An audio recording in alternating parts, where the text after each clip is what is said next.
और जब थक जाते हैं तो फिर सो जाते हैं। चांदनी एक दिन अपने पति नवीन से कहती है कि तुम ऑस्ट्रेलिया चले जाओगे तो फिर मुझे कब लेके जाओगे। फिर नवीन उससे कहता है कि जब मैं ऑस्ट्रेलिया चला जाऊंगा तो 6 महीने के बाद मैं तुमको भी यहाँ से ले जाऊंगा, फिर हम दोनों वहीं पर जाके सेटल हो जाएंगे। अब 2-4 दिन गुजर जाते हैं। 2-4 दिन गुजरने के बाद नवीन अपना सामान पैक करता है और ऑस्ट्रेलिया चला जाता है। अब चांदनी घर पे अकेली हो चुकी थी। चांदनी का जो घर था वो काफ़ी बड़ा घर था, काफ़ी आलीशान घर था। उसमें नौकर चाकर की भी कमी थी, क्योंकि घर में काफ़ी सारा काम रहता है, खाना बनाना होता है, साफ सफाई का काम भी रहता है। तो चांदनी काफ़ी परेशान आ चुकी थी। वो किसी नौकर की तलाश करने लगी थी, लेकिन चांदनी को कोई अच्छा नौकर नहीं मिल पा रहा था। दोस्तों, चांदनी नौकर ढूंढ रही थी, लेकिन चांदनी को कहीं नौकर नहीं मिल पा रहा था। लगभग 1 हफ्ते का समय गुजर जाता है। 1 हफ्ते के बाद चांदनी की ये तलाश भी खत्म हो जाती है। चांदनी एक दिन अपने थाने से ड्यूटी करके घर लौट रही थी। अचानक वो रास्ते में देखती है कि 2 लड़के आपस में झगड़ रहे हैं। चांदनी उनके पास जाती है और उनका बीच बचाव कर देती है। उन लड़कों में एक रवि नाम का लड़का होता है। चांदनी रवि से पूछती है कि तुम आपस में क्यों झगड़ा कर रहे हो। तो रवि कहता है कि हमारे आपस में कुछ बोलचाल हो चुकी थी, इसी वजह से हम दोनों में झगड़ा हो चुका है। फिर चांदनी इन दोनों का बीच बचाव कर देती है। फिर रवि से पूछती है कि तुम क्या काम करते हो। तो रवि उससे कहता है कि मैं दिल्ली काम के तलाश में आया हुआ हूँ, मैं उत्तर प्रदेश का रहने वाला हूँ और यहाँ पर काम की तलाश कर रहा हूँ। फिर चांदनी उससे कहती है कि मेरा बहुत बड़ा घर है और मेरे घर में एक नौकर की भी कमी है, सब्जी लाने की ज़रूरत है, खाना बनाने की ज़रूरत है। अगर तुम ये काम कर सकते हो, साफ़ सफाई का काम भी कर सकते हो, तो मैं तुम्हें काफ़ी अच्छी खासी सैलरी दे सकती हूँ, अगर तुम करना चाहो तो। फिर रवि को जो है ये बात उसकी पसंद आ जाती है और वो चांदनी से कहता है कि ठीक है मैडम, मैं तुम्हारे घर में नौकरी करने के लिए तैयार हूँ और मैं आपका सारा काम भी करूँगा। फिर चांदनी जो है उसको लेकर अपने घर पहुँच जाती है। अब रवि चांदनी के घर पे रहकर नौकरी करने लगा था, उसका पूरा काम किया करता था। चांदनी को भी काफ़ी सुकून मिल चुका था, उसे किसी तरह की कोई दिक्कत परेशानी नहीं थी। अब इस तरीके से दोस्तों 2 महीने का समय गुजर जाता है। 2 महीने के बाद दिसंबर का महीना आ जाता है, काफ़ी ज़्यादा ठंड थी। अब चांदनी अपनी ड्यूटी करने के लिए थाने पहुंच जाती है और अपने थाने में ड्यूटी करती है। रात के 8 बज जाते हैं। 8 बजे उसकी ड्यूटी खत्म हो जाती है। उसे अचानक ध्यान आता है कि उसे अपने पति नवीन से बात करनी है। वो तुरंत ही अपने पति का नंबर लगाती है, लेकिन उसका पति नवीन एक भी बार उसका फोन नहीं उठाता है। अब चांदनी काफी परेशान आ चुकी थी, वो मन ही मन अपने पति को गालियां दे रही थी। अब दोस्तों चांदनी फिर से फोन करती है, लेकिन 10 बार फोन करने के बाद उसका पति नवीन एक भी बार उसका फोन नहीं उठाता है। अब चांदनी को काफी गुस्सा आ जाता है। वो तुरंत ही अपनी गाड़ी स्टार्ट करती है और एक इंग्लिश के दारू के ठेके पे आ जाती है और वहां पर आके ड्रिंक कर लेती है। ड्रिंक करने के बाद उसको काफी नशा हो जाता है। फिर से वो अपनी गाड़ी में बैठती है और अपने घर जाने लगती है। अचानक रास्ते में उसकी गाड़ी खराब हो जाती है। अब चांदनी काफी परेशान आ चुकी थी, वो सोच रही थी कि अब घर कैसे जाऊंगी।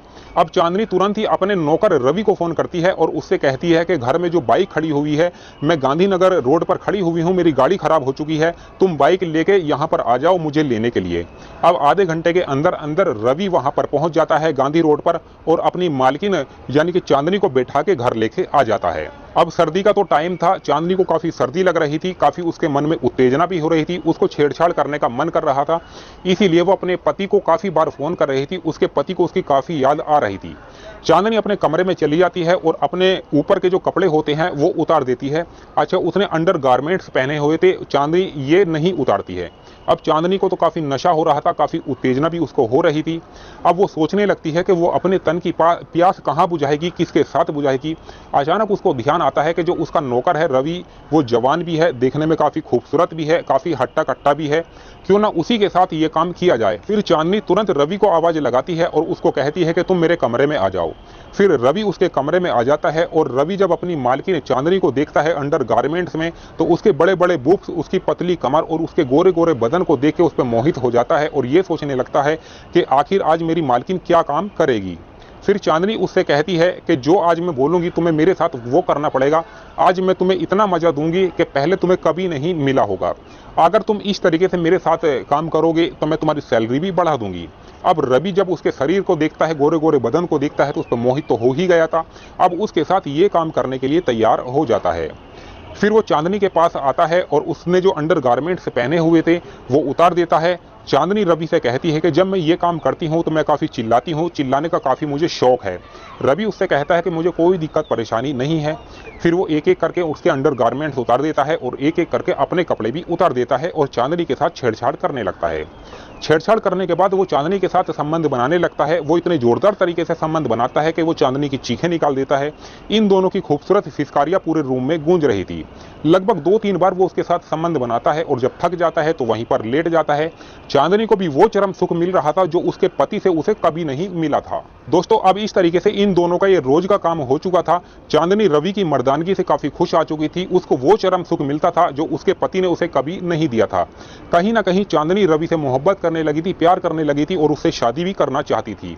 दोस्तों, इस तरीके से 1 महीने का समय गुजर जाता है। 1 महीने के बाद चांदनी अपने भाई राजेश को फोन करती है और उससे कहती है कि एक लड़का मुझे पसंद है, मैं उससे शादी करना चाहती हूं और उसी के साथ जिंदगी गुजारना चाहती हूं।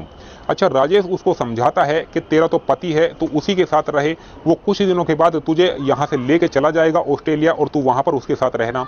लेकिन चांदनी उसकी एक ना मानती है और उससे कहती है कि मैं रवि से ही शादी करूंगी और उसी के साथ रहूंगी। फिर उसका जो भाई होता है वो मान जाता है। फिर उसका भाई नवीन को फोन करता है और पूरी कहानी बताता है। जब नवीन इसके बारे में सुनता है तो तुरंत ऑस्ट्रेलिया से आ जाता है। अब चांदनी अपने पति नवीन से कहती है कि तुम मुझे तलाक दे दो, मैं तुमसे तलाक लेना चाहती हूं, मैं तुम्हारे साथ नहीं रह सकती। फिर दोस्तों, इन दोनों का जो केस है वो कोर्ट में चला जाता है और कोर्ट में जाने के बाद इन दोनों की रजामंदी के तहत इन दोनों में तलाक हो जाती है। अब चांदनी नवीन से अलग हो चुकी थी और अपने भाई से वो कहती है कि अब वो रवि के साथ शादी करेगी। दोस्तों, एक दिन निर्धारित कर दिया जाता है, इन दोनों की शादी भी करवा दी जाती है। अब चांदनी रवि को लेकर अपने घर पे आ जाती है और वहीं पर रहने लगती है। अब दोस्तों, इस तरीके से लगभग इन दोनों की शादी को 6 महीने का समय गुजर जाता है। इन दोनों के जीवन में किसी तरह की कोई दिक्कत परेशानी नहीं थी। चांदनी रवि के साथ बड़े अच्छे से रह रही थी, रवि भी चांदनी के साथ बड़े अच्छे से रह रहा था। इन दोनों में किसी तरह का मनमुटाव नहीं था। दोस्तों, इस कहानी को सुनाने का हमारा मकसद आप लोगों को परेशान करना या आपका दिल दुखाना नहीं था। सिर्फ आप लोगों को सचेत और जागरूक करना था कि अगर आप अपनी बहन या अपनी बेटी की शादी कर रहे हैं तो सबसे पहले लड़के के बारे में जान लीजिए कि लड़का क्या करता है। अगर लड़का अपनी पत्नी को अच्छे से समय नहीं दे पाएगा तो कहीं ना कहीं मुसीबत का सामना करना पड़ सकता है। तो इस कहानी से आपको क्या सीख मिलती है, आप हमें कमेंट सेक्शन में बता सकते हैं। अब उन दोस्तों के नाम लेने का समय आ चुका है जिन लोगों ने पिछली वीडियो में कमेंट किया था। सबसे पहला नाम है सुशील कुमार, ये बोकारो झारखंड के रहने वाले हैं। रामलाल दरकार हैं, ये अररिया बिहार के रहने वाले हैं। राजकुमार है ग्वालियर के रहने वाले और विराट कोहली बिहार के रहने वाले हैं। भैया, ये विराट कोहली जो ओरिजिनल विराट कोहली है वो तो बिहार के नहीं हैं, हालांकि ये कोई और विराट कोहली है तो आप इनको रियल मत मान लेना। इनके बाद सुजीत कुमार, ये भी झारखंड के रहने वाले हैं। मोहम्मद रिजवान आलम है, ये भी झारखंड के रहने वाले हैं। अक्सर झारखंड में हमारी वीडियो ज़्यादा देखी जाती है। इनके बाद नौशाद हैं, ये नेपाल के रहने वाले हैं। दीपक जांगड़ हैं, ये छत्तीसगढ़ के रहने वाले हैं। अब्दुल मन्नान अंसारी बल्ला शेरपुर डिस्ट्रिक्ट बिजनौर उत्तर प्रदेश के रहने वाले हैं। ये तो शायद हमारे पास आसपास के हमारे